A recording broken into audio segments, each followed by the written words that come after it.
Hello, hello mga kalamay. Yun, good day mga kalamay. Ayan, gagawan ko kayo ngayon ng baked tuna with mozzarella cheese and tomato. Ayan, ito yung tomato. Lalagyan natin ng mozzarella sa loob. And then, bibake natin yan. Bago yan, itong tomato na to, kinat natin yung ito, para tumayo siya. Sasampulan natin yan pagkakat. Yan. Tapos, tinanggal lang natin yung pinakabuto niya. Yan. Tatanggalin natin yung buto.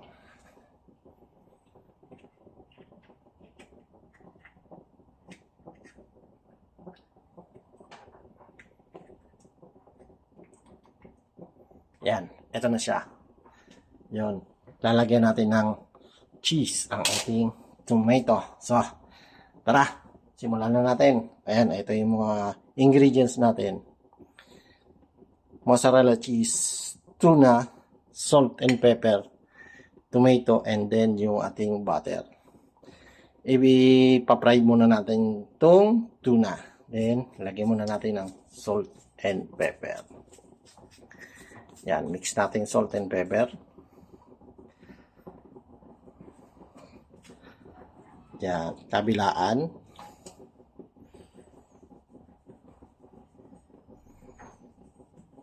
Yan. Ganyan.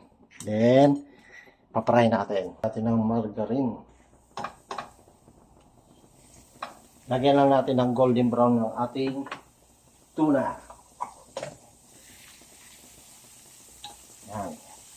Melt na yan. Okay na yan.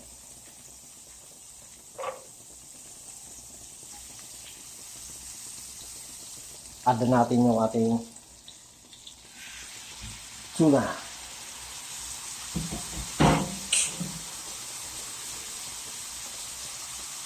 Cook lang natin ito ng slightly brown ng ating tuna, left side by side.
Wow!